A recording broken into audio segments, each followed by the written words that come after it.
Today we will discuss about Bell's palsy. Bell's palsy is an acute weakness or paralysis of facial nerve without an identifiable cause. It was first described by British anatomical scientist Sir Charles Bell. That's why it is called Bell's palsy. In this video, I am going to cover the concept of upper and lower motor neuron lesion and how it affects the facial muscles. In this view, you can see the motor cortex of brain. Here, this is the coronal section of brain. So these are two hemispheres of brain. These are motor cortex on both sides from where the upper motor neuron of facial nerve comes from. Now here you can see the brainstem. Uppermost portion is midbrain, then pons and then medulla. Facial nerve nucleus present at the lower half of the pons. Lower motor neuron of facial nerve comes from these two nuclei. As we know, facial expression muscles are controlled by facial nerve.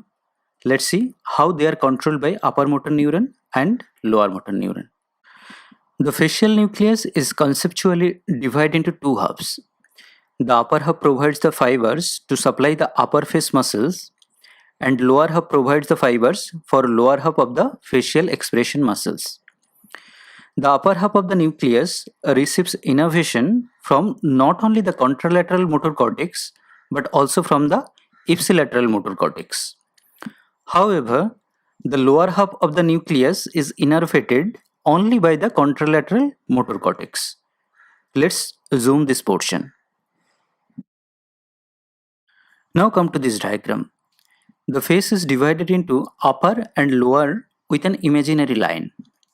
As I have already said that upper half of the face is supplied by upper part of the nucleus and lower half of the face is supplied by lower part of the nucleus. Now suppose there is an upper motor neuron lesion. So what would be the clinical findings?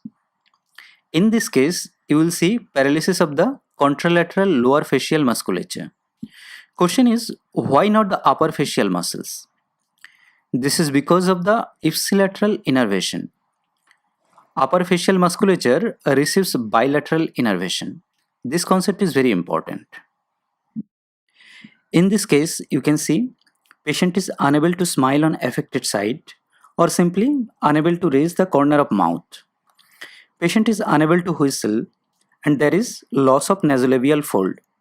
However, they can raise their both eyebrows. Now let's see what are the findings of lower motor neuron lesion. In that case, there will be ipsilateral paralysis of both upper and lower facial musculature. Clinical findings would be same as previous, like drooping of corner of mouth, loss of nasolabial fold. But the typical feature is inability to raise the eyebrow on affected side and inability to close the eyelid. I hope you can diagnose now if it is upper motor neuron lesion or lower motor neuron lesion only by seeing the clinical symptoms. Okay, here is a test for you.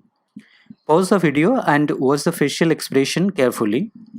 Now let me know your diagnosis in the comment section. If you can correctly diagnose all of them, I will mention your name in the next video. All the best. That's all guys. If you have enjoyed this video, please like, comment and share, and don't forget to subscribe. Thank you.